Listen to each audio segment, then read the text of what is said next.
Jadi saudara gue ini namanya Rizky. Masuk pesantren itu di tahun 2017-an. Nah, pesantrennya ini di daerah Jawa Barat. Jadi Rizky ini pernah ngalamin kejadian mistis di pesantrennya dia 2 hari berturut-turut. Sampai pada akhirnya dia cuma setahun di pesantren ini. Dan akhirnya dia keluar karena dia gak kuat karena ketemu sama hal mistis mulu. Di hari pertama dia ngalamin itu, posisinya dia dan teman-temannya itu lagi nongkrong kayak di belakang sekolah gitu, Nat. Tapi masih di dalam kawasan pesantrennya ya. Kalau misalnya udah beres berkegiatan, kan pasti anak-anak pesantren harus masuk ke asramanya tuh. Kamarnya akan harus disuruh tidur kan. Iya. Nah tapi ini, Rizky sama 3 temennya, jam 9 malam bukannya tidur tapi malah keluar kamar. Mereka berempat ini keluar kamar, buat ngerokok di belakang pesantren itu. Nah mereka nyarilah tempat kosong buat sembat dan yang gak dilewatin sama orang sama sekali. Ya, ngumpet-ngumpet gitu ya. Iya benar. Mereka duduk di bawah pohon yang udah kayak gak kurus gitu. Karena posisinya di belakang pesantren itu kayak cuma tanah kosong doang. Ada beberapa pohon, dan di pojokannya itu kayak ada lorong kecil yang mengarah ke belakang kelas. Tapi kosong aja gitu, cuma lorong doang. Nah udahlah, mereka duduk di situ, senderan di pohon. Ngobrol-ngobrol sampai sebat. Salah satu teman saudara gue ini, si Barry namanya, buang penuh rokok tuh sembarangan mulu. Udah 2 rokok tuh, dibuangin mulu sembarangan. Sampai akhirnya si Rizky notice. Ngomong lah si Rizky kayak, baru buang rokok sembarangan mulu, Bar. Ntar diomelin sama sapam sama guru kalau misalnya ngeliat gimana? Gitu. Nah soalnya lo tau lah kalau misalnya pesantren gak boleh ngerokok dong. Kalau misalnya ketahuan, ya pasti bakal diusut terus tuh. Siapa yang ngerokok di sana sampai pada akhirnya ketemu lah kan siapa siswanya. Nah si Rizky ini takut kejadian kayak gitu. Tapi Barry ya udah aja. Dia cuma nginjak-injak rokoknya sambil ngomong kayak, gak ada yang gak juga anjir tempat kosong kayak gini. Nih gue injek nih, udah gak bakal kelihatan lagi rokok gue gitu. Karena biasanya mereka tuh buang penuh rokok tuh di lorong kecil sebelah pesantren tuh yang tadi gue bilang. Bukan di sembarangan tempat yang kayak si Barry buang ini sekarang. Nah gak gitu lama, beres merokok, mereka berempat baiklah jalan ke arah kamar. Di jam 10-an malam ini. Pas mereka bangun dan jalan balik ke arah kamar, mereka ngerasa kayak ada yang lemparin mereka sesuatu gitu. Nah di situ mereka berempat refleks dong, nengok kayak kanan kiri nyari sumber siapa yang lempar itu kan. Tapi mereka nggak tahu siapa yang lempar karena kosong juga. Yang tadi gue bilang di bagian belakang pesantren itu emang cuma 4 orang itu doang. Yang ada skema temen-temennya ini. Mereka dilemparin one way. Nah itu mereka nggak tahu karena pas dia nengok-nengok lihat ke tanah juga nggak ada apa-apaan. Tapi ngerasanya kayak ada sesuatu yang kelempar gitu. Iya benar. Oke. Terus udahlah mereka cuek lagi, mereka jalan lagi. Nah baru beberapa langkah, tiba-tiba Barry ngerasa dilempar lagi. Yang tadinya gue bilang berempat yang ngerasa dilempar, sekarang Barry doang. Di situ Barry geduk banget tuh, langsung refleks ngomong kayak, siapa sih yang lempar-lempar anjing? Gitu. Nah pas Barry ngeliat ke bawah, ternyata dia dilempar sama penuh rokok. Dan pas mereka berempat nengok kanan kiri, nengok belakang juga, tetap aja mereka nggak nemu siapa yang lempar. Karena balik lagi di belakang pesantren itu emang cuma mereka berempat doang. Tiba-tiba pas mereka lagi nengok kanan kiri buat nyari siapa yang lempar, mereka semua denger ada suara kayak gitu, terintih gitu cewek. Pas mereka nengok ke arah pohon, ternyata yang lempar dan yang ketawa itu adalah sosok kuntilanak di atas pohon. Yang tadi pohonnya mereka senderin lagi duduk sambil ketawa ngeliatin mereka. Nah di situ tuh mereka langsung lari kencang banget buat masuk ke dalam kamar. Karena mereka tahu kalau misalnya di tempat itu ternyata angker. Kebesokan malamnya, posisinya tuh kayak di malam-malam itu tuh pasti ada yang piket kamar gitu Nat. Karena satu kamar isinya kan 15 orangan. Ada kasur tingkat, pasti berantakan dong. Nah tiap hari itu digilir tuh satu orang satu buat ngerapin kamarnya. Dan rapihin kamarnya itu di setelah maghrib sekitar jam 6:30. Jadi kayak 6:30 satu orang piket, jam 7 udah deh tuh orang itu sama anak-anak ke masjid buat isian bareng. Tapi di saat si satu orang piket ini teman-teman yang lain keluar. Udah kelamaan. Oke. Jadi satu orang yang piket ini nyusul. Iya gitu. Nah kebetulan di malam ini yang lagi piket itu jadwal saudara gua si Rizky ini. Dia beresin itu kamarnya, dia nyapu, dia ngepel, dia beres-beres kamar lah pokoknya. Nah pas sudah beres kamar, dia mager banget tuh buat isian. Dia ngerasa kayak udah rada-rada ngantuk gitu lah. Dan kepikiran kayaknya nih gue mumpet aja nih di balik selimut. Biar kalau misalnya pas ada patroli, ada guru ngecekin kamar, kelihatannya kamar Rizky kosong. Jadi udahlah, jam 7-an, waktu anak-anak udah sholat isya, ini si Rizky malah di dalam kamar gak keluar.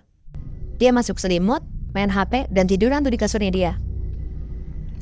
Pas main HP, dia denger tuh pintu kamar dia kebuka.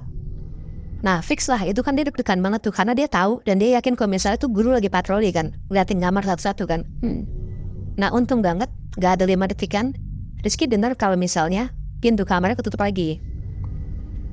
Tenanglah si Rizky, lanjut lagi lah dia main HP. Tapi dengan posisi dia masih masuk selimut karena amit-amit kalau misalnya ada gue ngintip dari kaca, ketahuan dong Rizky ada di dalam kamar. Pakai Rizky itu tetap masuk ke dalam selimut. Lanjutlah dia main HP lagi sampai denger lagu sampai sekitar jam 7.20-an malam.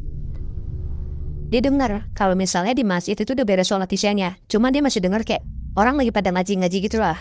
Jadi posisinya anak-anak belum beres tuh sekolahnya dan masih pada di masjid kan. Pas dia lagi asik main HP, dia denger lagi pintu kamar dia kebuka. Langsung lah dia buru-buru matiin HP dan dia diam aja tuh di dalam selimut. Rizky nungguin nih, kok pintu kamarnya gak tutup-tutup, padahal udah hampir 5 menitan tuh pintunya kebuka, tapi gak denger Rizky kalau misalnya pintunya ketutup lagi. Dia mikir kayak, apa itu guru atau temennya? Yang jelas Rizky takut banget lah buat buka selimut, karena kalau misalnya itu gurunya, ya mati kan, ketahuan kan dia yang langsung kan. Udah 5 menitan, akhirnya dia denger kayak langkah kaki gitu Nat. Jalan tuh si langkah kaki ini ngelewatin dari satu kasur ke kasur yang lain. Jadi posisinya dari pintu kamar, kasur tingkat Rizky itu paling pojok. Oh, paling dinding, paling jauh berarti. Ya, paling jauh. Dia denger tuh langkah kaki dari satu kasur ke kasur yang lain, lewat. Pas di depan kasur Rizky, langkah kakinya ini berhenti, diem. Rizky bener-bener gak bisa ngeliat apa-apa karena dia di dalam selimut yang pertama. Dan kedua, selimutnya ini tebel banget. Jadi gak bisa ngeliat orang di depan tuh siapa, bayangan pun gak bisa kelihatan. Tapi si Rizky ini bener-bener kepo banget. Dia penasaran siapa yang jalan dan berhenti di depan kasur dia. Akhirnya dia mutusin lah buat buka selimutnya dikit buat ngelirik nih yang di depan dia siapa. Pas banget dia baru buka selimutnya dikit, belum sampai ke mata, tiba-tiba selimut dia tuh kayak ada yang narik kenceng banget Nat. Dan pas ketarik dan kebuka semua selimutnya, Rizky lihat ternyata di depan dia kosong. Wah di situ tuh Rizky ketakutan banget. Dia langsung bangun dari kasurnya dan dia lari ke arah pintu buat keluar. Tiba-tiba pintu kamar itu tutup sendiri Nat. Dan pas Rizky coba buka, ternyata kekunci. Dan seketika lampu kamar yang tadinya hidup tiba-tiba mati sendiri. Oh shit. Dia gedor-gedor tuh pintu kamar dia sampai teriak-teriak minta tolong kan, tapi gak ada yang nyaut sama sekali. Ya karena kan semua orang di masjid masih berkegiatan, dan bangunan masjid dan kamar anak-anak pasti kan pisah dong. Ya, nah jadi di bangunan kamar-kamarnya itu gak ada orang sama sekali kecuali Rizky. Nah Rizky ngechat tuh di grup kamarnya dia, tapi gak ada yang bales ataupun nge-read sama sekali pun gak ada teman-temannya. Di situ tuh Rizky bener-bener takut banget dan bingung banget lah harus apa. Pas dia minta tolong dan ngechatin anak-anak gak ada yang bales, dia langsung duduk tuh senderan di tembok dan madep ke arah kasur-kasur. Dan pas dia balikin badan dia buat senderan di tembok dan madep kasur, lo tau Nat, apa yang Rizky lihat? Tadi kan gue bilang kamarnya isi 15 orang kan, dan punya kasur tingkat kayak gitu. Nah 8 kasur tingkat yang ada di kamar Rizky itu, Rizky ngeliat ada pocong dan kuntilanak banyak banget lagi tiduran semua di atas kasur. Allahu Akbar. Nah Rizky ini bener-bener shock banget. Dia gak kuat kali itu apa yang dia lihat di depan mata dia karena banyak setan di dalam kamarnya kan. Dan akhirnya si Rizky ini pingsan. Dan pas dia bangun, alhamdulillahnya anak-anak tuh udah pada di kamar semua, udah pada beres tuh sholatnya. Dan si Rizky ini udah dibopong sama anak ke kasur. Anak-anak tuh ternyata langsung manggil guru karena ya takutnya Rizky kenapa-napa kan. Pas Rizky udah sadar, ditanya tuh, Rizky ngapain di kamar sendirian, sakit atau kenapa sampai dia ngikut sholat isya, kata gurunya. Nah Rizky ini ngakunya sama teman-teman dan gurunya kalau dia itu sakit, matanya dia pingsan di depan pintu kamar. Gak lama setelah kejadian itu, Rizky naik kelas 2 SMA dan akhirnya dia keluar dari pesantren itu. Dan katanya sampai detik ini, sampai gue ceritain ke kalian, Rizky gak pernah ceritain ke teman-teman dan ke gurunya apa yang dia lihat di tahun 2017 di pesantren di daerah Jawa Barat itu. Wow, berarti masih misteri ya Moy, itu tuh kenapa dia dihantuin. Gue merasa kayaknya si Rizky ini karena dicabut sholat Nat. Nah kayaknya kan di setiap tempat pasti ada penunggunya dong. Nah kayaknya emang penunggunya mau ngusirin Rizky. Karena di saat orang-orang sholat semua tapi dia tinggal sendiri kan di kamar. Iya ya, tapi ngeselin sih Moy. Lu bukan ditegur sama guru atau sama teman-teman lo gara-gara lu gak sholat, tapi lu ditegurnya sama setan. Lu semua sama setan lagi, iya.